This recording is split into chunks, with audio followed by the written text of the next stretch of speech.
को पता है मनुष्य के जीवन का सबसे महत्वपूर्ण सत्य क्या है? अगर इस सत्य की आपको समझ आ जाए तो आपकी पूरी जिंदगी इस 1 घंटे में बदल सकती है। इस मनुष्य जीवन का सबसे बड़ा सत्य है कि मनुष्य निरंतर श्वास ले रहा है। श्वास लेना ऐसा सत्य है जिसके बारे में कोई संदेह नहीं। और दूसरी बात, श्वास लेना इतना महत्वपूर्ण है कि श्वास को ही अध्यात्म के वैज्ञानिकों ने कहा श्वास है वो प्राण, श्वास ही प्राण है।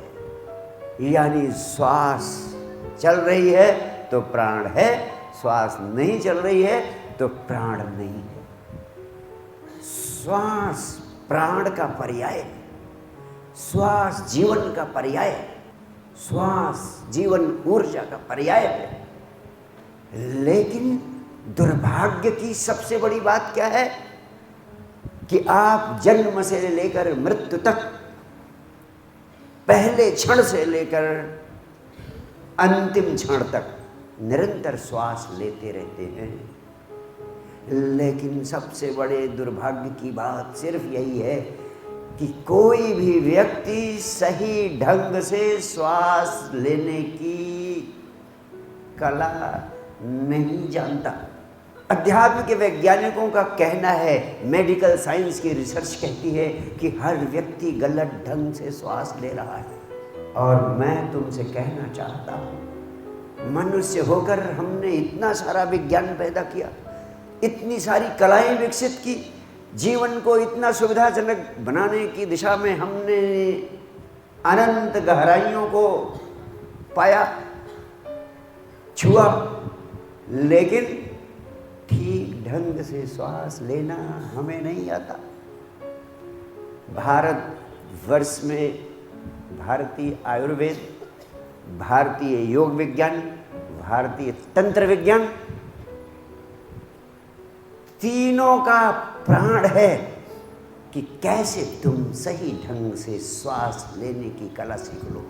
अगर तुम्हें सही ढंग से श्वास लेने की कला आ जाए तो तुम वर्तमान में जीने की कला का राज पालोगे। और वर्तमान में जीना ही परम आनंद को उपलब्ध होना है। अगर सही ढंग से श्वास लेने की कला तुम्हें आ जाए, तुम अपने जीवन के मूल स्रोत को उपलब्ध हो सकते हो।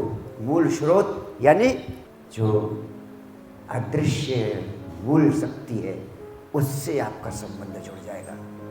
और ठीक ढंग से श्वास लेना तुम्हें आ जाए तो इस संसार में रहते हुए ही संसार के पार जीने की कला भी तुम सीख सकते हो। यह इतना महत्वपूर्ण विज्ञान है। इसलिए इस संबंध में कुछ महत्वपूर्ण बातें आपसे कहना चाहता हूँ। सबसे पहली बात आपसे कहना चाहता हूँ, अगर ठीक ढंग से श्वास लेना आपको आ जाए तो आप लबालब ऊर्जा का सरोवर बन सकते हैं। आपने कभी छोटे बच्चे को देखा है? छोटा बच्चा ऊर्जा का, शक्ति का सरोवर होता है। उसको चेहरे को देखें, उसके चेहरे के आकर्षण का एक ही कारण है कि वो ऊर्जा से भरा हुआ है। और छोटे बच्चे के ऊर्जा से लबालब भरे होने का कारण आपने कभी सोचा क्या है?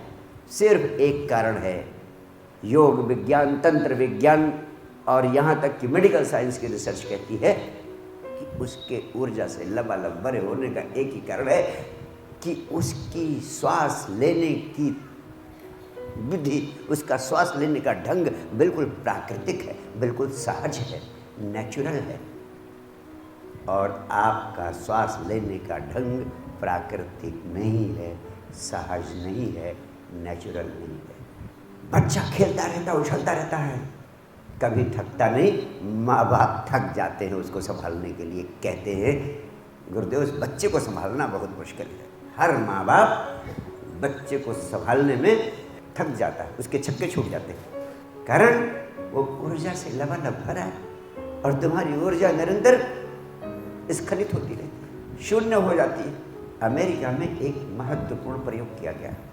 एक विश्व प्रसिद्ध अमेरिकन बॉक्सर को एक छोटे से बच्चे के साथ 8 घंटे के लिए एक निश्चित स्थान पर रख दिया गया और उसको ये निर्देश दिया गया कि ठीक 8 घंटे तक उस बॉक्सर को वही करना था जो बच्चा करता है। जो बच्चा करे उसी का अनुसरण करना है, उसी का अनुकरण करना है। बच्चा हंसे तो उसे हंसना है, किलकारी मारे तो किलकारी मारना है, उछले तो उछलना है, चिल्लाए तो चिल्लाना, रोए तो रोना है, दौड़े तो दौड़ना है। और कहते हैं कि बच्चा उस बॉक्सर को पाकर आनंदित हो गया, उसके साथ खेल में उलझ गया और बच्चा कभी उछलता, कभी कूदता, कभी दौड़ता, कभी चीखता, कभी चिल्लाता, कभी रोता, कभी ये करता, कभी वो करता। और उसको फॉलो करना उस हृष्ट पुष्ट तंदुरुस्त बॉक्सर के लिए इतना कठिन हो गया कि 4 घंटे बाद वो बॉक्सर जमीन पर लेट गया। उसने कहा बस अब बहुत हो चुका, अब इसके आगे कुछ भी करना मेरे लिए संभव नहीं, ये बच्चा तो मेरी जान ले लेगा। यानी 4 घंटे के बाद बॉक्सर पराजित हो गया, लेकिन बच्चा अब भी उत्साहित था, अब भी उछल कूद कर रहा था, अभी आनंदित था। ये आनंद, ये ऊर्जा से लबालब भरे होना आपके लिए भी उतना ही सरलता से संभव है अगर आपको ठीक से श्वास लेने की कला आ जाए। बच्चे की श्वास लेने की खूबी क्या है? आपने कभी बच्चे को देखा, सोते हुए बच्चे को देखा? बच्चा नाभि से श्वास लेता है। बच्चा सो रहा हो आप देखेंगे तो पाएंगे कि बच्चे का पेट ऊपर उठता है, नीचे गिरता है, ऊपर उठता है, नीचे गिरता है, ऊपर उठता है, नीचे गिरता है। ना श्वास का मूल स्रोत आपके नाभि केंद्र के नीचे, ठीक 2 इंच नीचे जिस बिंदु से होता है उसे जापानी भाषा में तादेन कहते हैं। और जिस व्यक्ति की श्वास तादेन के बिंदु से जितना निकट से चलती है वो व्यक्ति उतना अधिक तनाव मुक्त होता है। और जिस व्यक्ति की श्वास नाभि केंद्र से जितना अधिक ऊपर से चलती है उस व्यक्ति के जीवन में उतना अधिक तनाव होता है। और जिस व्यक्ति की श्वास बिल्कुल नाभि के नीचे से चलती है उस व्यक्ति के जीवन में तनाव होता ही नहीं, वो तनाव शून्य हो जाता है। छोटे बच्चे के तनाव शून्य होने का कारण, मूल कारण यही है कि उसकी श्वास नाभि केंद्र से चलती है, जबकि आपकी श्वास हमेशा सीने से, छाती से ऊपर ऊपर ही चलती रहती है। जब श्वास ऊपर ऊपर ही चलती है तो आपके शरीर में बहुत कुछ कचरा इकट्ठा होता रहता है। प्रकृति की व्यवस्था है कि आपकी श्वास नाभि केंद्र से ही चले, लेकिन ये छाती से श्वास क्यों चलती है? इस संबंध में बड़ी मनोवैज्ञानिक शोध हुई और तंत्र विज्ञान ने इस पर बहुत गहनता से प्रयोग किए। निष्कर्ष में पाया गया कि बच्चा जब तक बच्चा रहता है उसकी श्वास नाभि केंद्र से चलती रहती है, लेकिन जब बच्चा थोड़ा बड़ा होता है, जब पहली बार माँ बाप उसे उसकी जननेंद्रिय के प्रति सचेत कर देते हैं, उसको सेक्स के प्रति जागरूक कर देते हैं और समझा देते हैं कि काम बुरा है, सेक्स पाप है, जननेंद्रिय को नहीं छूना है, नहीं देखना है।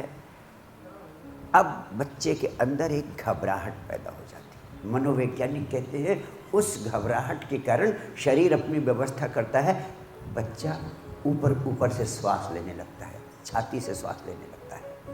और जब छाती से श्वास लेने लगता है तो कई तरह की विसंगतियाँ उसके जीवन में पैदा होने लगती हैं। प्रकृति ने ये व्यवस्था की है, कभी कभी श्वास को छाती से लेना जरूरी हो जाता है। दो परिस्थितियां होती हैं जब मनुष्य के सामने किसी भी प्रकार का खतरा उत्पन्न होता है, तब शरीर की प्राकृतिक व्यवस्था है कि उसकी श्वास सीने से चलने लगती, छाती से चलने लगती। दो व्यवस्थाएं होती हैं जब खतरा उत्पन्न होता है, when you are in mode of flight और फाइट, यानी जब आपके सामने कोई ऐसी परिस्थिति पैदा हो गई, ऐसा खतरा उत्पन्न हो गया कि आपको लड़ना है, संघर्ष करना है, तब आप नाभि से श्वास नहीं ले सकते। तब शरीर व्यवस्था करता, अपने आप आपकी श्वास छाती से चलने लगती, क्योंकि उस समय लड़ने के लिए शरीर में तनाव की ज़रूरत है। लड़ने के लिए शरीर में एक विशेष प्रकार की व्यवस्था की ज़रूरत है जो उथली सांस के द्वारा ही संभव होता है। वो तनाव जो सिर्फ उथली सांस लेने से पैदा होता है। उदाहरण के लिए कोई शेर आपके ऊपर आक्रमण कर ले और आप जब नाभि केंद्र से श्वास ले रहे होते हैं तो आप बिल्कुल शांत होते हैं, बिल्कुल तनाव शून्य होते हैं। ऐसी स्थिति में अगर शेर आपके ऊपर आक्रमण कर दे तो आप कहेंगे जो करना चाहे शेर करे, मैं अपनी मौज में हूँ, मुझे कोई चिंता नहीं, क्योंकि नाभि आपकी श्वास को लेने का काम कर रही है। नाभि से श्वास चलेगी, निश्चित रूप से आपके जीवन में शांति होगी, तनाव से मुक्त होंगे आप और प्रकृति से हार्मनी, एक लयता की अवस्था में हो जाते हैं आप। ऐसी परिस्थिति में सुरक्षा के लिए प्रकृति ने आपके शरीर को ये व्यवस्था दी है कि जब ऐसा खतरा उत्पन्न हो जाए, ऐसे समय में आपकी श्वास छाती से चलने लगती है। और दूसरी सबसे महत्वपूर्ण बात है, जब आपकी श्वास छाती से चलती है तो आपके भीतर निश्चित रूप से तरह तरह के भय पैदा होते हैं, क्योंकि भय की स्थिति में ही श्वास छाती से चलती है। जब आपके ऊपर किसी भी प्रकार का खतरा होगा तब श्वास छाती से चलने लगेगी। आप खतरा उत्पन्न कर दिया जाए आपके सामने तो श्वास छाती से चलने लगेगी।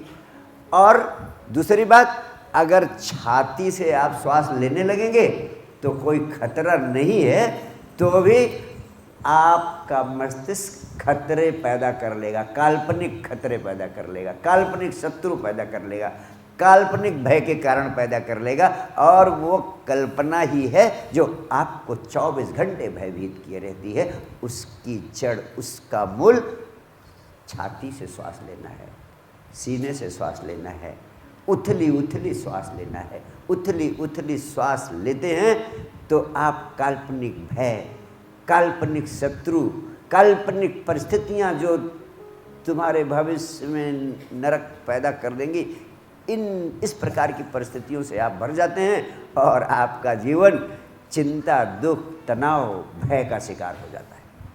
तो 3 चीज़ें आपने कर दी।